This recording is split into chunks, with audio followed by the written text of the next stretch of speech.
What separates you from all the other producers stuck on the infamous intermediary plateau? If you can't answer that instantly, you're probably making one of the biggest mistakes in music production. You're overlooking the tiny crucial details that separate a pro-sounding track from one that just sounds fine. And that's exactly what we're fixing in this video. By then you'll know exactly how to take a track from good to great. These are the same techniques that helped me turn my music into a living and land placement with brands like these. The first one is something most producers completely ignore. And the reason is most artists, musicians, and producers focus only on the macro, the big elements.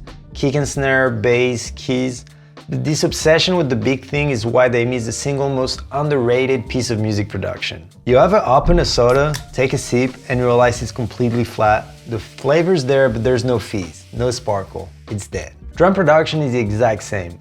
You might already have the kick, snare, and maybe even hi-hat, but what you're missing is the fizz, that subtle layer of percussion that makes everything move and feel alive. And its impact is way bigger than you'd think. Take a listen.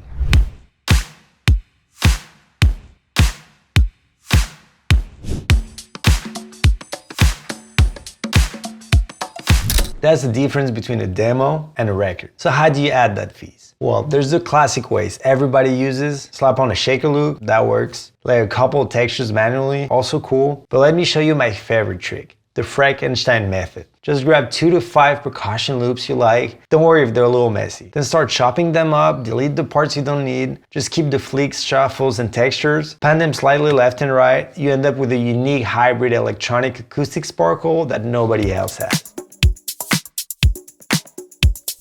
Now that you understand why small details matter, let's go even deeper, because this is where the real sauce happens. This is where your track either stops at pretty good or finally hit that polished top 40 feel. You ever been to a restaurant where the food was great, but what really sold you was the bread and butter at the start, the mint at the end, those little touches that made the whole experience feel special? Well, in music, we can't hand our listeners a mint, but we do have something else. Ear candies. Ear candies are the invisible magic that makes your music feel expensive. And trust me, this is what most amateur producers never figure out on their own. So let me show you 3 ear candy moves I use all the time to make a track feel alive. By the way, this is one of the first things I help artists dial in when they work with me. I work with a few producers and artists every month one-on-one. Check the link below if you want your music to actually belong in the big league. First, the reverb and delay throws. They grab attention without cluttering the mix.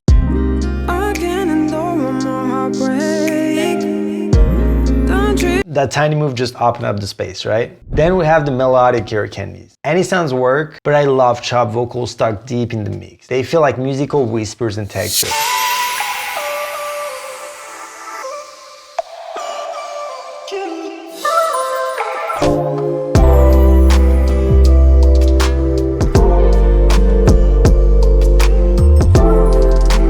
It's subtle but sticky. Now one of my favorite, dimensional trick. This is where the track breathes in 3D.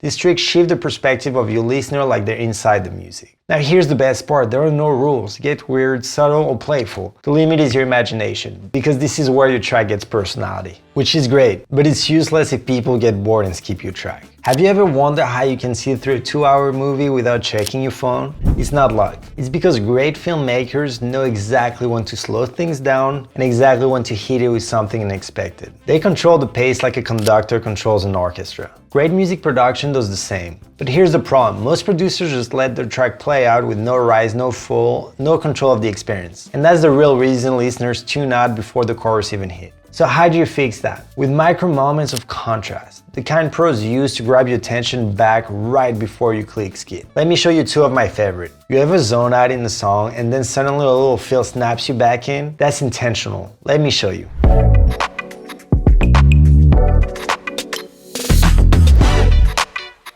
Feel that? A tiny detail, but it grabs you back in. You want to sprinkle moments like this throughout your track. And remember that Frankenstein method from earlier? This is where it shines. Just slice up some transition loop and build your own. If feels hard to snap, drop out of the breathe. Pulling back even for a second makes your next moment hit harder.